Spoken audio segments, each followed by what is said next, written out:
We had a lot of fun last week by looking at what causes the fabric in the back to be baggy. I got some requests to share how to reduce fullness in the front of your pants if you have a baggy front. And I was thinking about it before I started shooting today, and I think the primary reason why you may have extra fabric or a baggy shape in the front is one simple thing.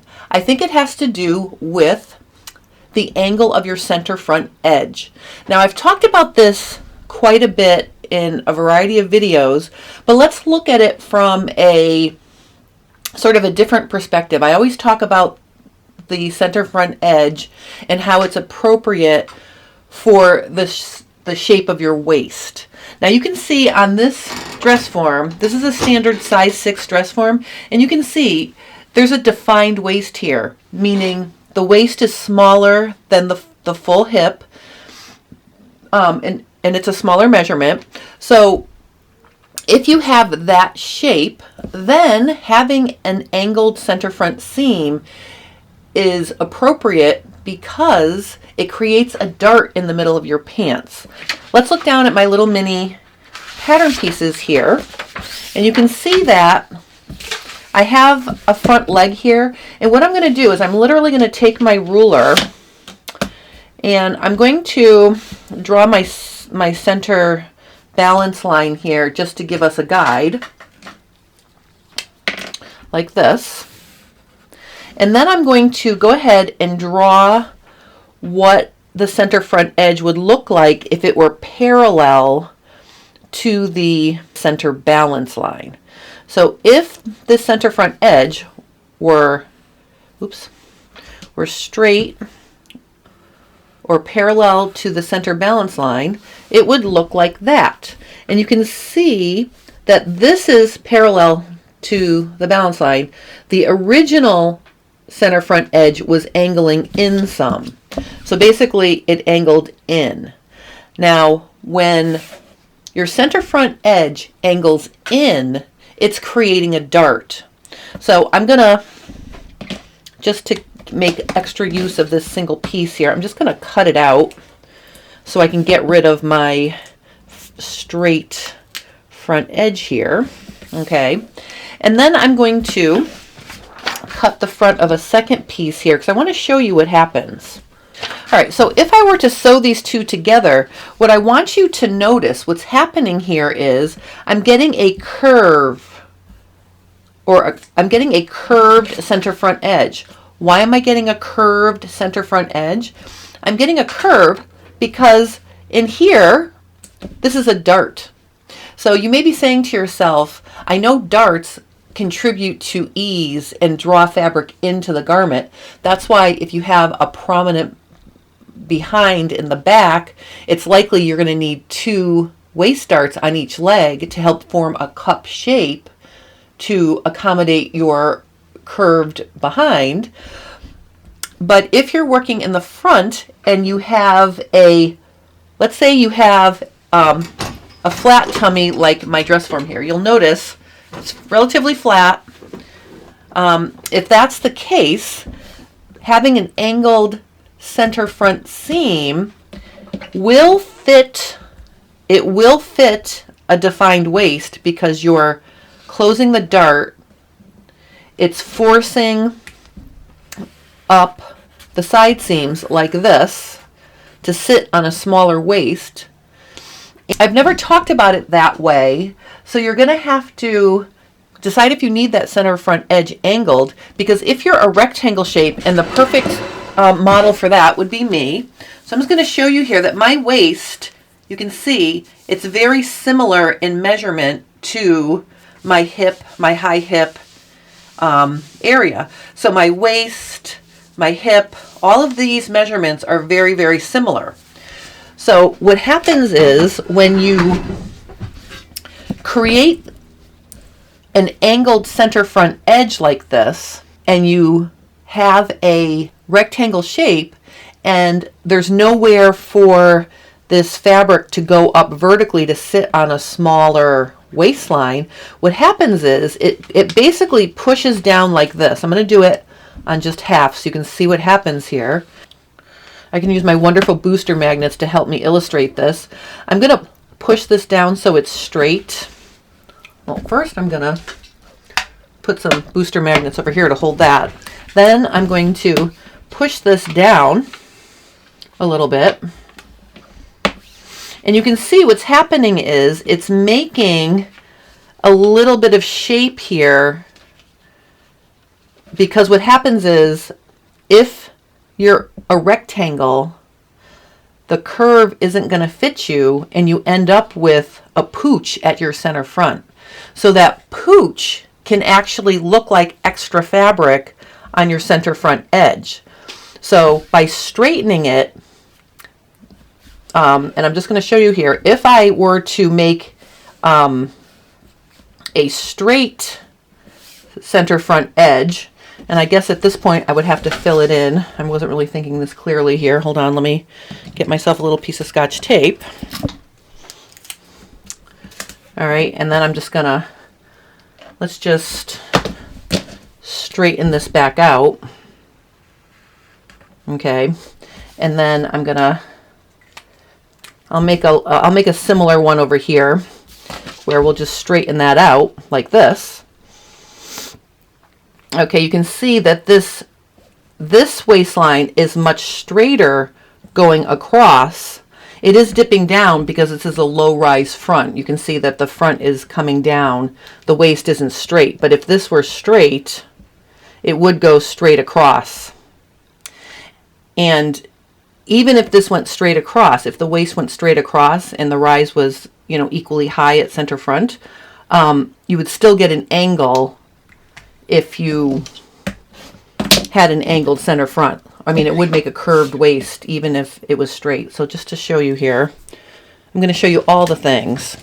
These are all subtle things that can really help you fine-tune the fit of your pants. So if I were to go ahead and make this straight as well, so I'm just going to have it come straight across like this. Okay. You can see that if there's an angle, I mean, if the center front in both cases is straight, meaning there's the straight edges and you put them together, this is straight, right? But then if I angle it, and I'm just going to cut this back off now. Let me just cut off what I added here. Okay, and just to show you, you can see even if the tops of the waist were straight, if you have an angled center front edge, you're still going to get an angled shape across the center front. And if you don't have a defined waist like my dress form, it's all going to transfer. All of the extra that pops up is literally going to transfer back down, and it's going to kind of look like it's going to do this. And it's going to show up in your center front. I think you can see it's making a little bubble there. See the bubble? So that's what happens when you work with an angled center front edge and you have a rectangle shaped body, because there's nowhere for this higher edge on a curved front waist to sit. So this comes running right back down into your center and you end up with a pooch right in the middle. So that's one thing. So double check that and make sure that if you have a rectangular shaped body, or if your waist is larger than your high hip, you can actually angle it out slightly. Now, I have a friend who works, you know, in fashion, and he told me that in maternity wear, they may slightly come past center and angle slightly out, but only a tiny bit. So if you've got a waist that has a larger measurement than your high hip, the better thing to do to make room there is to actually just let it out up at the top on the side seam to give yourself room up at the very top. But again, if your measurement at the waist is the same, similar, and not significantly smaller, you want to create a straight shape here. So look for this sort of shape like this. I'm going to fill it in and color it in so you can see. That's what you're going to want to do. And notice, if we want to use the analogy of the back and the front and inside space and outside space, I think it's kind of interesting to notice here that when you put these together, and if you fill this in and make it straighter, if I put my inseams together like this, let me just do it like this, like as if we were standing up, you can see that filling in an angled center front edge is removing inside space inside your pants. So this would remove bagginess because you've got more fabric at center front. You may need to take it out at the side seam, you know, if the width gets too wide, but you are removing the negative space or the inside space in the front of your pants. All right, I want to show you one other thing that can contribute to bagginess in the front, and that's if you have a front waist dart.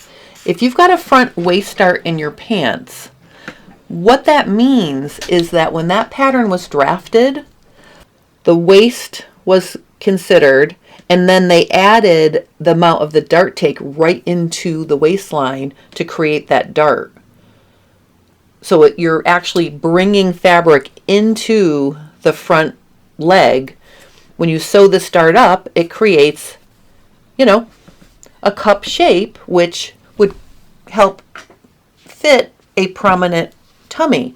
If you don't have a prominent tummy and you've got, you know, and you've got that shaping, that's also going to create bagginess into your front leg, because the waist dart fits the waist, but it also directs fabric down the leg and it creates more fullness there. So if you happen to have an angled center front edge, like right here, this is angled, right? You've got the angled center front edge. So right here, we're already looking at one dart that's hidden when you zip up your pants to create fullness. And then if you have a front waist dart, that's going to create even more fullness. So if you're struggling with removing fullness from the front of your pants, the first thing you want to look at is whether or not you have an angled center front edge.